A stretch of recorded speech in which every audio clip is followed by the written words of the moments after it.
গম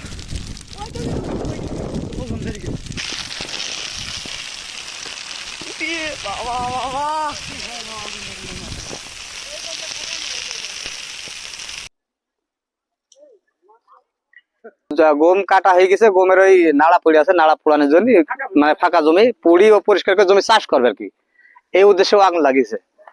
তখন ওই আগুন ছুটি গেল চারিদিকে, একদম ছিটি গেল আগুন। আর মাঠ ভরা ফসল, পুরা মাঠ গম, যা পুড়িয়েছে কালো যা দেখতে পাচ্ছেন সব গম। এখন ওই আগুন ছিটি যায় সব, যখন এদিক ওদিক হয়ে গেল, আমি গ্রামে বেশ কিছু জায়গায় ফোন দিলাম যে এরকম আগুন লেগে গেছে, তোমরা তাড়াতাড়ি আসো, যাতে চেষ্টা করে কম বেশি নিবানি যায়। বলতে মানুষ আসতে আসতে আগুন সব পুড়িয়ে শেষ হয়ে গেল আগুনে। আমরা এই গমটা কালকে কাটবো, খালি তেলের সম্ভাবে আমরা গমটা কাটতে পারিনি। এই জন্য আজকে মাঠে আসি, দেখছি গমটা পুড়ি শেষ হয়ে গেছে। গম মাঠে যা ক্ষতিপূরণ হয়েছে, কত 2100 বিঘি ক্ষতিপূরণ হয়েছে। মাঠে আসি দেখছি জনগণরা সব আছে নিবানির জন্য সব, কেউ তামুকের ডাটা নি, কেউ ভুটকুট ডাটা নি, পুরানির জন্যই হচ্ছে ই করছে।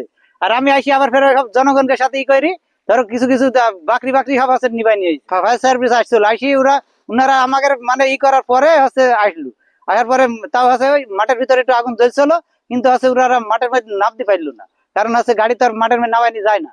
আমরা খবর পেয়েছি আমাদের হারিয়াদহ মাঠে একটি গমের অবশিষ্টাংশ পোড়াতে গিয়ে পাশের জমিতে আগুন ধরেছে এবং বেশ কিছু ক্ষয়ক্ষতি হয়েছে।